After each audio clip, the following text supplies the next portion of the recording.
দীর্ঘ দুর্ভিক্ষের সময়ে যখন ইউসুফ আলাইহিস সালাম অর্থমন্ত্রীর দায়িত্ব পেলেন, 7 বছরের দুর্ভিক্ষ, আল্লাহ পাক 7 বছরের জমানো অর্থ দিয়ে বাকি 7 বছর রাষ্ট্র পরিচালনা করেছেন, কোনো অসুবিধা হয় নাই। আমরা তো সেই নবীদের উত্তরসূরি, আমরা তো ইউসুফ আলাইহিস সালামের উত্তরসূরি, আমরা তো আবু বকরের উত্তরসূরি, আমরা তো ওমরের উত্তরসূরি। রাসূল করিম সাল্লাল্লাহু আলাইহি ওয়াসাল্লাম যে অর্থ ব্যবস্থা দিয়েছেন, কোরআন যে অর্থ ব্যবস্থা দিয়েছে, এই অর্থ ব্যবস্থা ছাড়া এদেশের শান্তি সমৃদ্ধি হতে পারে না। আমরা সেই অর্থনীতি জানি, তোমরা জানোটা কি ঘোড়ার ডিম, ঠিক কিনা কন? তোমাদের অর্থনীতি দিয়ে আজ পর্যন্ত সেই 54 বছর পার হয়ে গেল, আজ পর্যন্ত আমার দেশের কোনো কিছুই পরিবর্তন হয়, মানুষের ভাগ্যের পরিবর্তন হয়নি। কিন্তু নবী করিম সাল্লাল্লাহু আলাইহি ওয়াসাল্লাম যে অর্থ ব্যবস্থা কায়েম করেছিলেন, অর্থ ব্যবস্থার মাধ্যমে কোরআন যে অর্থনীতি দিয়েছে, ইসলাম যে অর্থনীতি দিয়েছে, এই অর্থনীতির মাধ্যমে প্রতিটি মানুষের ঘরে ঘরে খাবার পৌঁছে গিয়েছে, কারো কোনো টেনশন করার প্রয়োজন পড়ে নাই। জোরে বলেন ঠিক কিনা? বাবাজিরা আমার, হযরত দাউদ আলাইহিস সালাম আল্লাহ রাব্বুল আলামিন তাকে অনেকগুলি পরীক্ষা করলেন। পরীক্ষা করার পরে আল্লাহ পাক তাকে দায়িত্ব দিলেন। কোরআনে কারীমে আল্লাহ পাক বলেছেন, ইয়া দাউদ ইন্না জাআলনাকা খলিফাতুন ফিল আরদি ফাহকুম বাইনান নাসি বিল হক ওয়া লা তাত্তাবি'ল হাওয়া। আল্লাহ পাক বলেন, আমি দাউদকে খেলাফতের দায়িত্ব দিলাম। জোরে বলেন সুবহানাল্লাহ। পরীক্ষা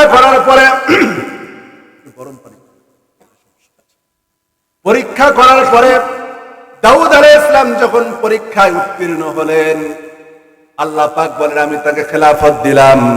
আর খেলাফত দেওয়ার পরে তাকে দায়িত্ব দিলাম, ফাহকুম বাইনান নাস, আপনি মানুষের মধ্যে বিচার করেন, ন্যায় বিচার করবেন। কি বিচার বলেন? কি বিচার? ন্যায় বিচার করবেন। দাউদ আলাইহিস সালাম এই দায়িত্ব পাওয়ার পরে তিনি ন্যায় বিচার করলেন আর বললেন, ওয়ালা তাত্তাবিউল হাওয়া, আর মানুষের মধ্যে বিচার করতে যে নিজের মন মতো বিচার করবেন না, কারণ নিজের মন মতো বিচার করে কখনো মানুষের মধ্যে ন্যায় বিচার দেওয়া সম্ভব নয়। সম্ভব মানুষের তৈরি করা আইন দিয়ে, মানুষের তৈরি করা নীতি দিয়ে, মানুষের তৈরি করা সংবিধান দিয়ে মানুষের অধিকার আদায় করা সম্ভব? জোরে বলেন সম্ভব।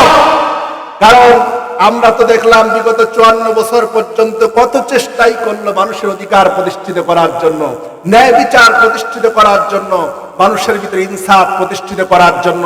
কিন্তু আল্লাহর নামের কসম করে বলি, আল্লাহি রাব্বিল কাবা, কাবার প্রভু আল্লাহর নামের শপথ করে বলছি, যতক্ষণ পর্যন্ত আল্লাহ পাকের দেওয়া বিধান, আল্লাহ পাকের দেওয়া আইন সমাজে প্রতিষ্ঠিত না হবে, ততক্ষণ পর্যন্ত হাজারো চেষ্টা করে মানুষের মধ্যে ন্যায় বিচার প্রতিষ্ঠা করা সম্ভব হবে না, হবে না, হবে না।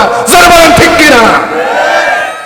সুতরাং একমাত্র ন্যায় বিচার প্রতিষ্ঠিত করতে পারে ইসলাম, ন্যায় বিচার প্রতিষ্ঠিত করতে পারে কোরআন।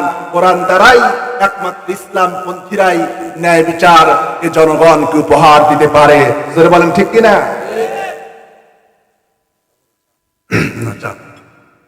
বাবাজিরা আমার, একটু দোয়া করেন, কণ্ঠে একটু সমস্যা হয়েছে, একটু দোয়া করেন, আল্লাহ তাআলা যেন ঠিক করে দেন। আপনাদের দোয়া হলেই ঠিক হয়ে যাবে, ঠিক না? বাবাজিরা আমার, মুহাম্মদুর রাসূলুল্লাহ সাল্লাল্লাহু আলাইহি ওয়াসাল্লাম এবার আসেন। আল্লাহর হাবিব কম পরীক্ষা দিয়েছেন? বলেন, পরীক্ষা কম দিয়েছেন? না। আল্লাহ নবী বলেছেন, আল্লাহর হাবিব বলেছেন, সাহাবায়ে কেরাম বসা, সাহাবীদেরকে জিজ্ঞেস করলেন, ও আমার সাহাবীরা, তোমরা বলো তো দেখি, এই পৃথিবীর ভিতরে সবচাইতে নির্যাতিত ব্যক্তিকে? সাহাবায়ে কেরাম বললেন, আল্লাহু ওয়া রাসূলুহু আ'লাম, আল্লাহ এবং তার রাসূল ভালো জানেন। আল্লাহ নবী বললেন, এই পৃথিবীর ভিতরে সবচাইতে নির্যাতনের সম্মুখীন হয়েছি আমি মুহাম্মদুর রাসূলুল্লাহ সাল্লাল্লাহু আলাইহি ওয়াসাল্লাম। আল্লাহর হাবিব বললেন, তারপরে কারা? সাহাবায়ে কেরাম বললেন আল্লাহু ওয়া রাসূলুহু আ'লাম, আল্লাহ এবং তার রাসূল ভালো জানেন। আল্লাহর হাবিব বললেন তারপরে এই পৃথিবীর ভিতরে সবচাইতে বেশি নির্যাতনের সম্মুখীন হয়েছে আম্বিয়া আলাইহিমুস সালাম। তারপরে কারা?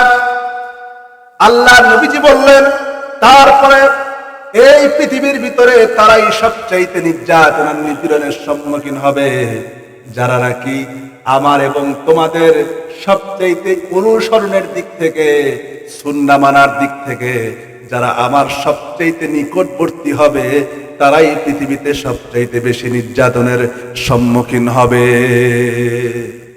এই কথার দ্বারা আমরা কি বুঝি? আল্লাহর হাবিবের মুসনাদে আহমদের হাদিস, সহিহ হাদিস, সনদ সহিহ। এই হাদিস দ্বারা আমরা কি বুঝি?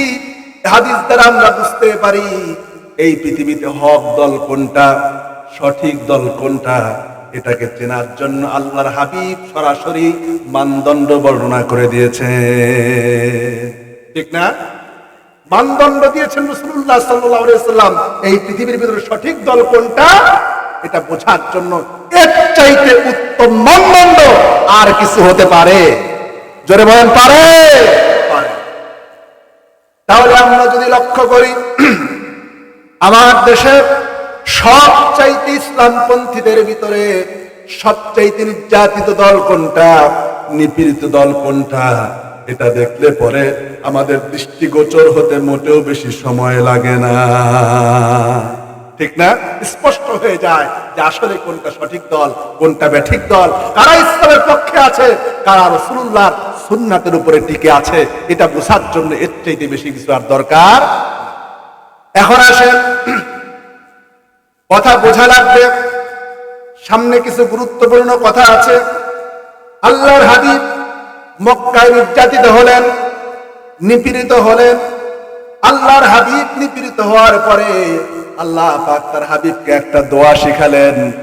দোয়াটা কি আমরা একটু জানার চেষ্টা করি। কোরআনে কারীম বলছে ওকুর রাব্বি আদখিলনি মুদখালা সিদকিন ওয়া আখরিজনি মুখরাজা সিদকিন ওয়াজআলনি মিন লাদুনকা সুলতানান নাসীরা। আল্লাহু আকবার। যারা পারেন পড়েন। আল্লাহর হাবিব দোয়া করলেন ওকুর রাব্বি আদখিলনি মুদখালা সিদকিন ওয়া আখরিজনি মুখরাজা সিদকিন ওয়াজআলনি মিন লাদুনকা সুলতানান নাসীরা। আল্লাহ রাব্বুল আলামিন তার হাবিবকে দোয়া শিখালেন, ও আমার হাবিব আমার কাছে দোয়া করেন, রব্বি আদখিলনি মুদখালা সিদকিন ওয়া আখরিজনি, আয় আল্লাহ আমাকে সত্য সহকারে, ন্যায় নীতি সহকারে প্রবেশ করান, আর আমাকে যেখান থেকে বের করবেন সেখান থেকে সত্য সহকারে বের করেন। আর ওয়াজআলনি মিন লাদুনকা সুলতানান নাসীরা, আয় রব্বুল আলামিন আমাকে একটা সুলতানে নাসির দান করেন। জোরে বলেন সুবহানাল্লাহ। এখন প্রশ্ন হলো সুলতানে নাসির কি? সুলতানে নাসির কাকে বলে? এখানে বোঝা আমাদের বড় সমস্যা। সুলতানে নাসির বলতে যে রাষ্ট্র ক্ষমতা, আল্লাহ পাক তাকে দোয়া করতে বলেছেন, এটা কাকে বলে এটা আমাদের বোঝা লাগবে, ঠিক কিনা বলেন? সুলতানে নাসির হলো আল্লাহর হাবিব। নাসির মানে হলো সাহায্য। এমন রাষ্ট্র ক্ষমতা দান করো যেই রাষ্ট্র ক্ষমতার মাধ্যমে তোমার দ্বীনের দাওয়াত প্রতিটি স্তরে প্রতিটি মানুষের কাছে আমি পৌঁছাতে পারি। যেরকম সুবহানাল্লাহ। এমন রাষ্ট্র ক্ষমতা যেটার মাধ্যমে দ্বীনের দাওয়াত প্রতিটি জায়গায় প্রতিটি সেক্টরে আমি পৌঁছাতে পারি, এটাকে বলা হয় সুলতানে নাসির। এখন বলেন আল্লাহর নবী আল্লাহ রাব্বুল আলামিন কোরআনে কারীমে খেলাফতের ওয়াদা করেছেন।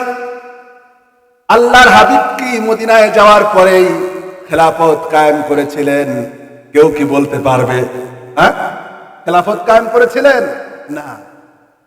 আল্লাহর হাবিব এবার ইতিহাস থেকে বলি, খুব ভালো করে বোঝেন, এতটা কষ্ট, এতটা নির্যাতন সহ্য করার পরে আল্লাহর নবীজি যখন মদিনায় গেলেন, মদিনায় যাওয়ার পরে আল্লাহর হাবিব 18টি গোত্র নিয়ে 18টি গোত্র একত্রিত করে আওস, খাজরাজ, বনু নজির, বনু কায়নুকা, এইভাবে অসংখ্য গোত্র নিয়ে, এই 5টা গোত্র ছিল প্রধান, সঙ্গে আরো 13টি গোত্র, 18টি গোত্র নিয়ে আল্লাহর হাবিব মদিনায় গোত্র শাসন থেকে কেন্দ্র শাসন প্রতিষ্ঠা করলেন। জোরে বলেন সুবহানাল্লাহ।